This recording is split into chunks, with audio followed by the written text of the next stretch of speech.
Vocês conhecem os ODS? Obviamente, a gente está vivendo essa agenda desde 2015, né? Com o grande desafio de a gente trazer para dentro dos negócios. Eu gosto de trazer esse esquema, ele se chama bolo de casamento, os ODS no bolo de casamento. Bem nessa figura, nessa representação, de que os ODS eles são divididos em 3 níveis, em 3 grandes espaços, esferas, e que o nível de baixo, que é o nível da biosfera, formado pelos ODS 14, vida sob a água, debaixo d'água, o ODS 15, vida na terra, água e saneamento, e as mudanças climáticas são aqueles que estruturam a nossa relação com a natureza, e por conta desse primeiro nível é que a gente consegue fundamentar o desenvolvimento das sociedades, das pessoas, todas as informações, todas as qualidades que a gente pode fornecer para a vida das pessoas, e somente a partir daí a gente consegue, no terceiro nível, ter o desenvolvimento econômico. Ele é bem didático para o que eu quero comentar aqui. Quero falar um pouco dos impactos e dependências do capital natural. Claro que a gente fala muito sobre impactos dentro das nossas empresas, e a gente traz a agenda ESG para falar sobre os impactos. Gosto de trazer o conceito do capital natural, no cantinho aqui de baixo, que é o estoque de recursos naturais, renováveis e não renováveis, ou seja, tudo que está na natureza, desde as plantas, a água, o solo, as matérias-primas, os minerais, inclusive recursos fósseis, mas também os serviços ecossistêmicos, que são gerados a partir desses recursos. Já vou falar um pouquinho mais sobre serviços ecossistêmicos.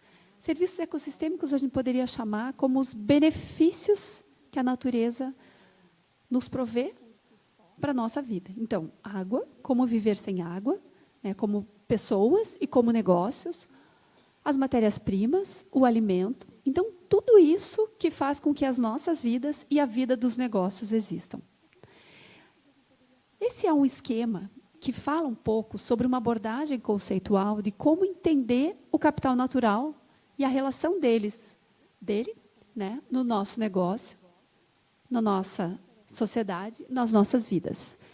Para simplificar, faço esse esquema aqui, que é muito mais compacto, resumido, e que está direto no ponto que eu quero trazer, que é o seguinte: toda empresa, todo negócio, toda pessoa, toda vida causa impactos, sabemos, né? No momento que nós estamos todos aqui, viemos até aqui, causamos diversos impactos, a nossa vida causa impactos. Impactos também podem ser positivos e negativos, mas para existir um negócio, uma empresa, uma pessoa, uma sociedade, tem as suas dependências. Bem simples assim. Impactos a gente conhece. As emissões de gases de efeito estufa, geração de efluentes, geração de resíduos, extração de recursos naturais, perda da biodiversidade. Uma série de possíveis impactos aqui ao capital natural. Poderia listar uma sequência, mas vou trazer só alguns aqui. E todas as decisões que a gente toma na nossa vida, todas as decisões que a gente toma na nossa empresa, tudo que está relacionado à nossa cadeia de valor, impactam o capital natural. Impactam positivamente ou negativamente, conforme as escolhas que a gente faz. Para falar das dependências, aí, esse é um ponto que, por incrível que pareça, muitas empresas só passaram a pensar nas suas dependências, da forma como a gente entende e necessita, a partir da pandemia.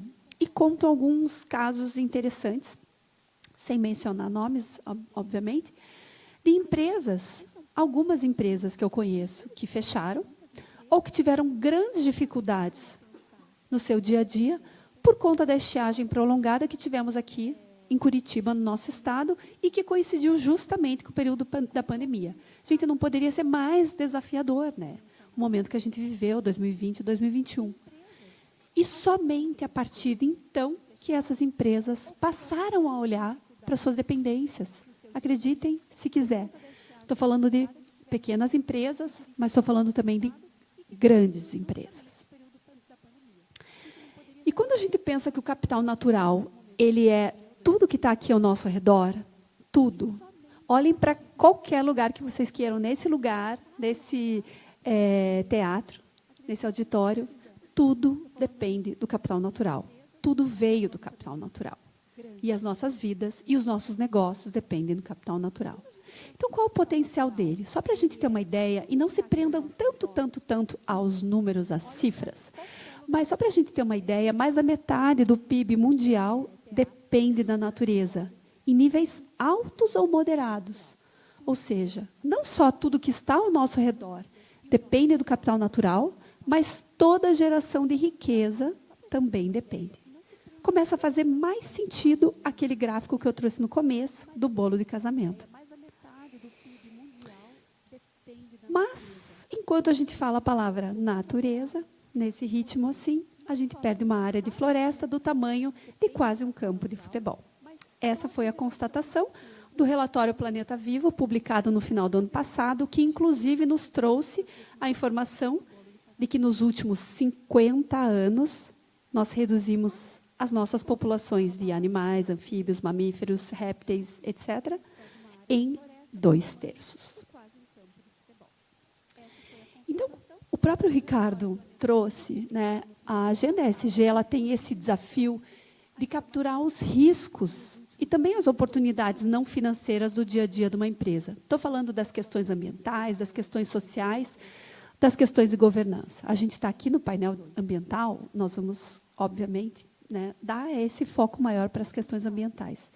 Então, riscos ambientais são riscos não financeiros, mas que reverberam, de alguma maneira, na possibilidade de uma organização, de uma empresa, em gerar riquezas.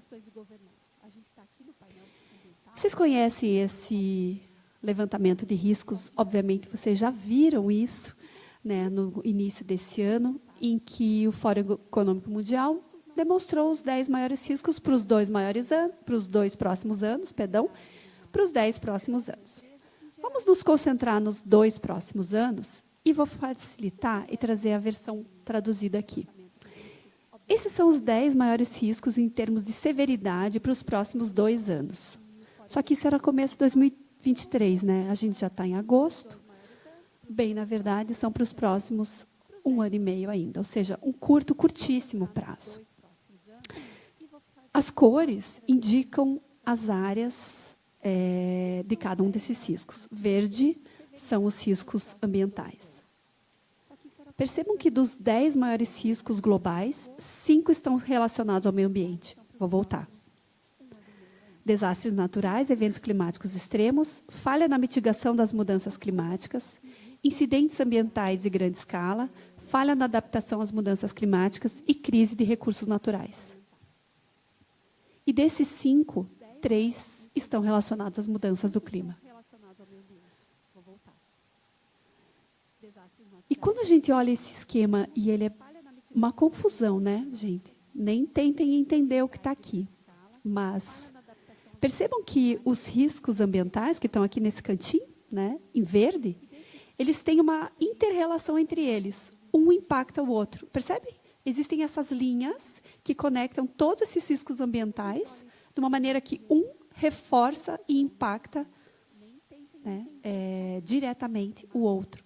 Mas percebam que essas linhas entre os riscos ambientais também se conectam com todos os outros riscos sociais, tecnológicos, geopolíticos.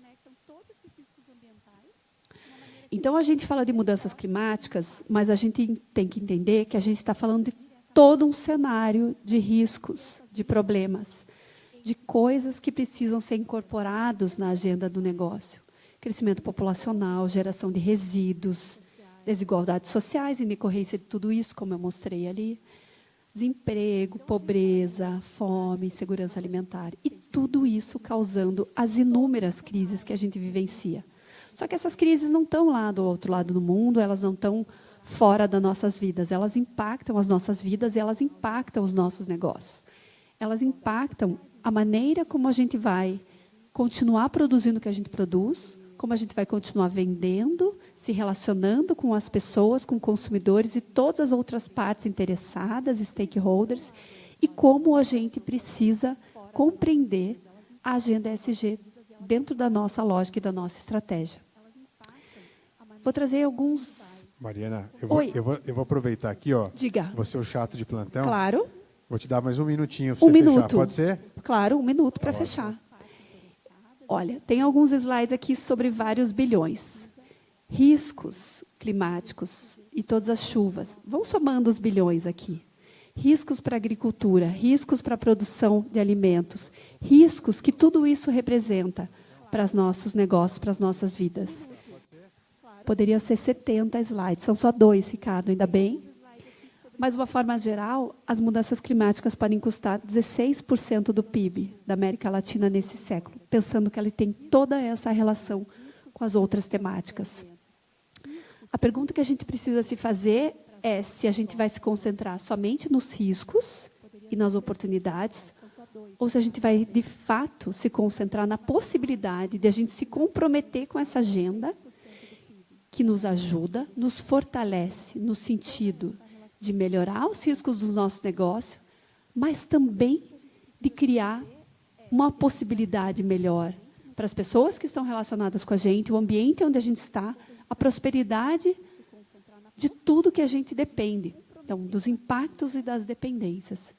Então, claro que quando a gente fala das florestas, e eu estou falando florestas apenas, mas são todas as outras formas, as formações naturais, oceanos, todos os outros ecossistemas e biomas, a gente tem inúmeras potencialidades aqui, que não só nos ajudam na questão da mitigação desses riscos, com foco nas questões climáticas, entendendo que no Brasil, metade das nossas emissões são decorrentes de mudança do uso da terra, somando essas emissões com um percentual ainda das emissões decorrentes da agropecuária, a gente tem quase 2/3 das nossas emissões vindo dos ambientes terrestres e aquáticos.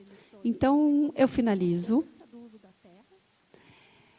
trazendo essa frase do Einstein: olhe profundamente para a natureza e então você entenderá tudo melhor. Porque todas as soluções e toda a tecnologia e toda a inovação que a gente precisa pode ser alcançada e inspirada pela natureza.